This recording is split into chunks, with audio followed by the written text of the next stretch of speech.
बिस्मिल्लाहिर्रहमानिर्रहीम। अस्सलाम वालेकुम डियर स्टूडेंट्स। जी स्टूडेंट्स, चैप्टर नंबर 1 फंक्शंस के बारे में पढ़ा हम लोगों ने, डोमेन और रेंज के बारे में पढ़ा हम लोगों ने। एक्सरसाइज 1.2 का लास्ट क्वेश्चन रह गया था, उसमें भी डोमेन और रेंज ही है जो मैंने आप लोगों को पहले बहुत तफसील से पढ़ाया था। आज भी हमने डोमेन और रेंज के बारे में पढ़ना है। जी क्वेश्चन नंबर 3 में है, विदाउट फाइंडिंग इन्वर्स, इन्वर्स को फाइंड के बगैर उसकी डोमेन और रेंज फाइंड करनी है। अब इन्वर्स फंक्शन की फाइंड करनी है डोमेन और रेंज, बिल्कुल वैसे ही आपने डोमेन और रेंज इस फंक्शन की फाइंड करनी है। इन्वर्स फंक्शन में वो रिवर्स हो जाएगी, जो डोमेन है वो रेंज बना देंगे और जो रेंज है वो डोमेन बन जाएगी। यानी कि बिल्कुल वैसे ही मेथड से आप लोगों ने डोमेन और रेंज फाइंड करनी है। जी ये फंक्शन गिवन है, मैंने आपको बताया था स्क्वायर रूट वाला क्वेश्चन कैसे करना है कि उसके स्क्वायर रूट के अंदर कोई भी नेगेटिव नंबर ना आए। आपने वो नंबर पुट करने हैं कि पुट करने से नेगेटिव वैल्यूज़ ना आए। इसका मतलब ये है कि x+2 को 0 से ग्रेटर होना चाहिए, 0 भी हो सकता है। +2 को इधर लें तो -2 से ग्रेटर हो गया। इसका मतलब डोमेन हम क्या पुट कर सकते हैं, -2 से ऑनवर्ड जो भी नंबर पुट करेंगे आंसर पॉजिटिव आएगा। तो डोमेन इसकी क्या हो जाएगी, -2 से लेकर इन्फिनिटी तक। ये ब्रैकेट्स का मैंने आपको बहुत तफसील से बताया है। फिर बता रही हूँ आपको, ये सेमी ओपन की है कि एक तरफ ये क्लोज ब्रैकेट है कि -2 भी शामिल है और एक तरफ ये ओपन है कि इन्फिनिटी तक शामिल है। इन्फिनिटी शामिल नहीं है, इन्फिनिटी से पहले तक शामिल है कि -2 से लेकर ऑनवर्ड सारी वैल्यूज शामिल हैं। इस ब्रैकेट का मतलब ये है कि -2 भी शामिल है। और रेंज क्या होती है, रेंज स्क्वायर रूट वालों की तमाम की सेम ही होती है, 0 to इन्फिनिटी तमाम पॉजिटिव रियल नंबर्स, क्योंकि नेगेटिव जब पुट ही नहीं करना तो आंसर नेगेटिव नहीं आएगा। तो ये इसकी रेंज है। तो डोमेन और रेंज की इन्वर्स फंक्शन की क्या हो जाएगी, जो रेंज है वो डोमेन बन जाएगी, जो डोमेन है वो रेंज बन जाएगी। सिंपल वही आंसर दोबारा लिख देने आप लोगों ने। ये देखें, रेंज को डोमेन बना दिया और डोमेन को रेंज बना दिया। ये फर्स्ट पार्ट हमारा हो गया है। सेकंड पार्ट बिल्कुल वैसे पहले किया, मैंने आपको बताया था फ्रैक्शन में क्या करना है कि नीचे वाला नंबर डिनोमिनेटर को 0 नहीं होना चाहिए। तो x की कौन सी वो वैल्यू है जो उसको पुट करने 0 आंसर आ रहा है, वो 4 है। इसका मतलब डोमेन में हम 4 पुट नहीं कर सकते। तो डोमेन क्या होगी, सारे रियल नंबर होंगे लेकिन एक्सेप्ट 4 के अलावा माइनस कर दिया, 4 के अलावा तमाम रियल नंबर पुट कर सकते हैं, नेगेटिव पॉजिटिव तमाम कर सकते हैं। तो जाहिर है ये डोमेन जो है वो इन्वर्स फंक्शन की रेंज बन जाएगी। और रेंज क्या होगी, अगर डोमेन में हम एक नंबर स्किप करेंगे तो रेंज का भी एक आंसर स्किप होना है। तो वो अपने जजमेंट करनी है कि वो कौन सा नंबर है जो रेंज में नहीं आएगा। अब देखिए, दोनों डिनोमिनेटर और न्यूमरेटर दोनों सेम कभी भी नहीं आएंगे। इसका मतलब इसका आंसर 1 कभी नहीं आएगा। इसका मतलब रेंज में 1 कभी नहीं आएगा। तो ये रेंज है, ये इन्वर्स फंक्शन की डोमेन है। ये आंसर आ गया आपका। नेक्स्ट पार्ट बिल्कुल ऐसे, ये फ्रैक्शन है। अब बताइए वो कौन सा नंबर है, इसका आंसर 0 हो जाएगा, वो -3 है। तो डोमेन में हम क्या करेंगे, -3 नहीं पुट कर सकते। तो डोमेन जो f है वो रेंज इन्वर्स फंक्शन की रेंज है, तो इसको हम ऐसे भी लिख सकते हैं। इसके बाद रेंज क्या होगी, रेंज में भी एक नंबर स्किप होना है। अब देखिए ऊपर 1 आ रहा है, इसका मतलब इसका आंसर कभी 0 नहीं आएगा। यहाँ देखिए 0 आ सकता है, 1 पुट करें, 1 - 1 0 पॉसिबल है। यहाँ जब हम कुछ ऊपर पुट ही नहीं कर सकते तो 0 कभी भी नहीं आएगा। इसका मतलब इसकी रेंज में कभी 0 नहीं आएगा। तो जो रेंज है वो इन्वर्स फंक्शन की डोमेन है। तो थर्ड पार्ट कंप्लीट हो गया है। फोर्थ पार्ट देखें, फोर्थ पार्ट में होल स्क्वायर है और ये साथ ही कंडीशन लिखी हुई है कि x की वैल्यूज खुद ही बता दी उन्होंने कि 5 से ग्रेटर पुट करनी है और 5 के इक्वल, ये इक्वलिटी का साइन है कि 5 भी पुट कर सकते हैं। तो सिंपल सी बात है कि हम डोमेन में 5 से लेकर ऑनवर्ड सारी वैल्यूज पुट कर सकते हैं। तो ये डोमेन है, ये इन्वर्स फंक्शन की रेंज है। अब बताएं इसकी रेंज कैसी होगी, इसके स्क्वायर है, स्क्वायर के अंदर अगर हम नेगेटिव वैल्यूज भी पुट करते हैं इसका आंसर पॉजिटिव ही आएगा। देखिए अगर हम 1 पुट कर रहे हैं, 5 से ग्रेटर वैसे पुट करनी है, नेगेटिव तो आ ही नहीं सकता। तो इसका आंसर तमाम पॉजिटिव रियल नंबर्स होंगे और वो 0 से इन्फिनिटी होते हैं। इसे कहते हैं ऑल पॉजिटिव रियल नंबर्स। ये क्वेश्चन नंबर 3 हमारा कंप्लीट हो चुका है। अब हम लोगों ने एक्सरसाइज 1.3 स्टार्ट करनी है। एक्सरसाइज 1.3 में न्यू टॉपिक पढ़ने हैं हम लोगों ने, what is limit of a function.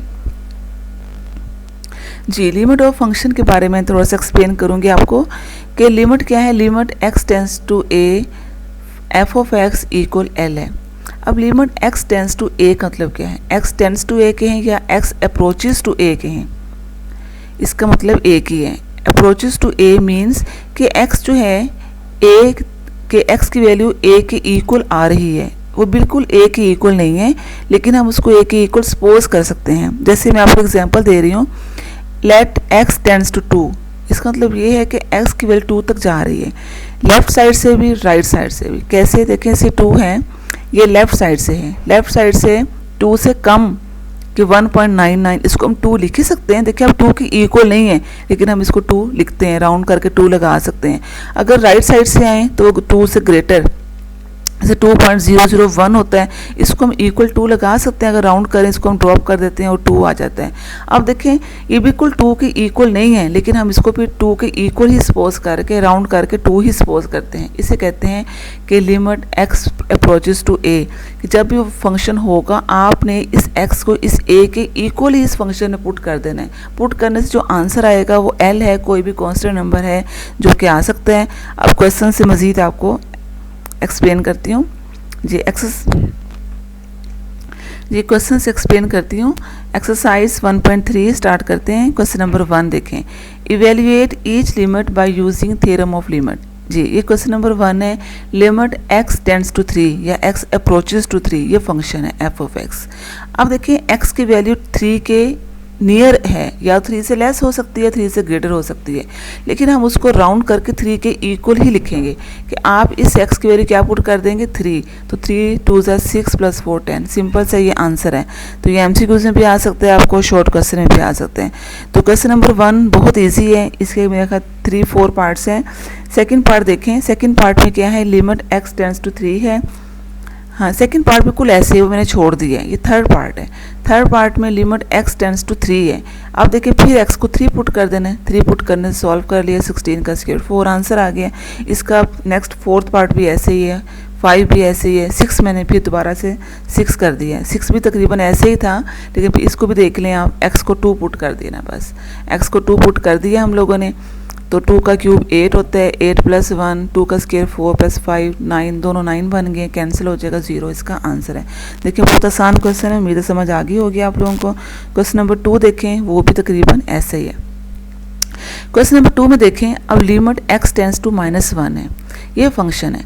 अब लिमिट के कुछ रूल्स हैं, वो ये हैं कि अगर डायरेक्ट पुट करने से आंसर जो है वो अनडिफाइंड नहीं आना चाहिए। अनडिफाइंड कैसे होता है कि इन्फिनिटी सपोज आ गया है, या 0/0 फॉर्म बन गई है, या इन्फिनिटी फॉर्म बन गई है, तो वो इम्पॉसिबल फॉर्म होती है। तो उस फॉर्म को हमने अवॉइड करना होता है। जैसे फर्स्ट पार्ट में देखें, मैंने x को -1 डायरेक्ट पुट कर दिया है। देखिए पुट करने से क्या आंसर आ रहा है, -1 का क्यूब -1, x को -1 पुट किया है, माइनस +1 हो गया, नीचे -1 पुट करने 0 आ गया, तो 0/0 फॉर्म हो गया। इसे 0/0 फॉर्म कहते हैं, कैंसिल नहीं हो सकता, इसको हम 1 नहीं लिखा सकते कैंसिल करके, ये नॉट डिफाइंड होता है, ये इम्पॉसिबल है, इसे कहते हैं कि इम्पॉसिबल है। तो इसको हमने अवॉइड करना होता है। तो अगर हम फिर कैसे कर सकते हैं इसको, इसके हमने फैक्टर्स बनाने हैं कि अगर डायरेक्ट पुट करने 0/0 फॉर्म हो रही है, फिर आपने चेक करना है क्या इसके फैक्टर्स बनते हैं।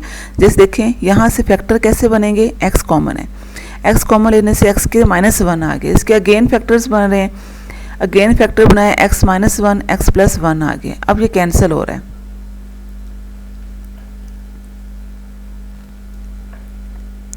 ये कैंसिल हो गया है, ठीक है, कैंसिल होके हमारे पास ये नंबर आ गए।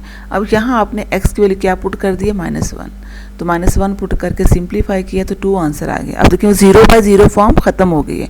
अब इसके बाकी पार्ट्स भी ऐसे ही हैं। अब देखिए नेक्स्ट पार्ट जी स्टूडेंट्स, अब एक्सरसाइज 1.3 का सेकंड पार्ट देखें। सेकंड पार्ट भी वही फॉर्म है कि अगर हम 2 को डायरेक्ट पुट करते हैं, पुट करके फिर देख लें आप, ये 0/0 फॉर्म बनेगी। अब फिर इसके हम फैक्टर ही बनाएंगे। x³ - 8 के फैक्टर्स, ये फार्मूला पढ़ा हुआ है आप लोगों ने, a³ - b³ का फार्मूला यूज़ किया है, और नीचे वाले 2 टेबल्स वाला फार्मूला यूज़ किया है, 3 × 2 = 6 फैक्टर बना दिए। यहाँ a - b a² + b² + ab, minus होगा तो +ab, ये फार्मूला यूज़ किया है, पता है ना आप लोगों को इस फार्मूले का। इसका नीचे भी आप लोगों ने फैक्टर्स बना दिए हैं, फिर कॉमन लिया, ये कैंसिल हो गया। अब इसके बाद अब x की वैल्यू 2 पुट कर दिए, तो पुट करने से ये हमारा आंसर आ गया है। अब देखें 0/0 फॉर्म ख़त्म हो गई है। इसके बाद नेक्स्ट कुछ पार्ट्स मैंने छोड़े हैं जो बिल्कुल ऐसे ही हैं, आप लोग खुद ट्राई करिएगा। एक और पार्ट देखें, ये है फोर्थ पार्ट। थर्ड पार्ट बहुत इजी था, आसानी से हो जाएगा, फिर भी ना हुआ तो बताइएगा मुझे। इसमें देखें x को 1 है, लिमिट 1 है, और ये हमारे पास फंक्शन है। यहाँ इसके फैक्टर्स कैसे बनाने हैं जी। अब यहाँ देखें ये 4 टर्म्स हैं, तो हमने क्या किया, एक्स क्यूब माइनस 1 को सेपरेट कर दिया, इन दोनों टर्म्स को सेपरेट कर दिए। यहाँ हमने क्यूब का फॉर्मूला यूज़ कर दिया और यहाँ इन दोनों में से 3x कॉमन था। अब इन दोनों में से x माइनस 1 कॉमन है, कॉमन लेने से ये नंबर लेफ्ट है। इसके बाद नीचे वाले में से x कॉमन था, x के माइनस 1 के फैक्टर बना दिए, x माइनस 1 से कैंसिल हो गए और ये हमारे पास बाकी बच गया फंक्शन। इसमें आपने x को 1 पुट कर दिया, x को 1 पुट करने सिंप्लीफाई बना कर दिया। 3 माइनस 3 0 होता है, 0/2, 0 तो एक आंसर होता है ना फिनिट, तो ये एक आंसर है, ये हमारा आंसर आ गया।